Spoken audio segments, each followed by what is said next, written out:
pada Esther. Mulai dari kecil. Apalagi pada saat sudah tinggal kedua orang tua.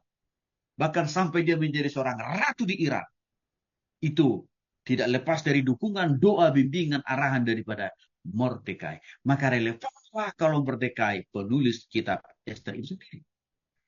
Hal itu ditegaskan dalam Esther pasal 9 ayat 20. Mordekai mencatat perkara-perkara. Apa itu maksud perkara-perkara ini? Semua track record perjalanan kehidupan dari kecil, remaja, dewasa sampai Esther menjadi ratu dicatat oleh Mordekai. Ia sekaligus mendampingi Esther selama dalam hidupnya. Lalu kitab Esther itu dikirim kepada semua orang Yahudi, termasuk Bapak Ibu dan saya. Itu pembuktian yang pertama. Pembuktian yang kedua di pasal yang ke-9 ayat 3. Orang Yahudi menerima untuk melakukan apa yang baru saja mereka mulai lakukan dan apa yang ditulis oleh Mordekai. Penegasan bahwa kitab Esther itu memang penulisnya adalah Mordekai. Ayat 29, masih di Esther pasal 9. Kemudian Ratu Esther anak Abihail bersama-sama dengan Mordekai, orang Yahudi itu menulis surat dengan segala kekuasaan untuk meneguhkan surat yang kedua tentang Purim. Di sini disebut lagi Mordekai, ya, menulis surat Esther itu sendiri. Ini bagaimana dengan pembuktian dari luar atau eksternal? Ini pengetahuan mendalam tentang susah. Di Esther pasal 1 ayat 1 sampai 2 dan 20. Nanti saudara-saudara baca sendiri ya. Karena waktu kita nggak cukup kalau kita baca semua ayat.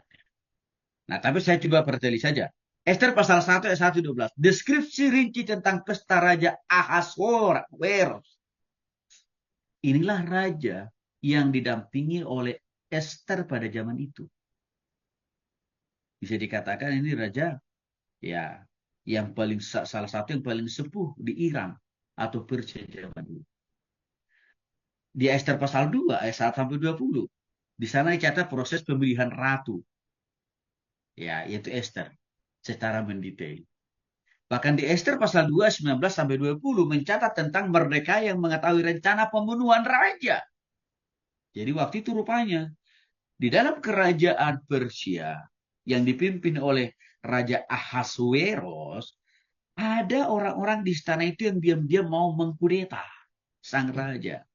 Namanya Bigten dan Teresi. Jadi upaya kudeta saling mengkudeta itu sudah terjadi sejak zaman dahulu, Bapak Ibu. Bukan baru zaman modern sekarang. Ya, muncul pengkhianatan-pengkhianatan dari dalam. Enggak, udah dari zaman dulu itu. Ya. Nah, rupanya niat kedua orang ini diketahui oleh Mordekai. Lalu Mordekai diam-diam menyampaikan informasi itu kepada Ratu Esther. Dan Ratu Esther menyampaikan informasi juga kepada Raja Ahasuerus. Inilah salah satu jasa yang paling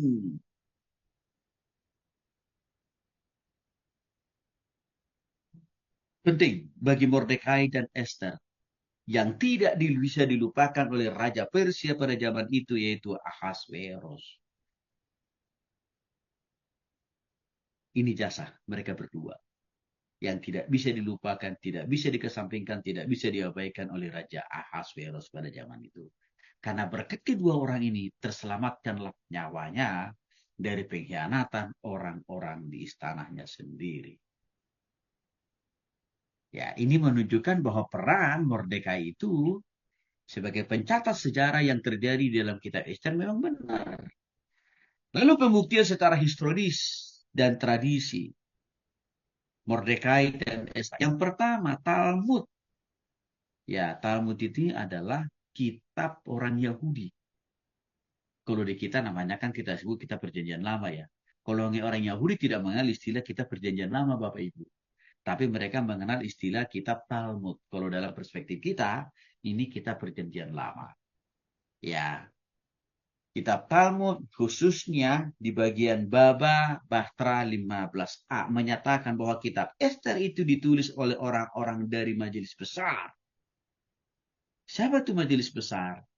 yaitu Mordekai masuk di dalamnya sebagai penulis utamanya. Tuh, Joseph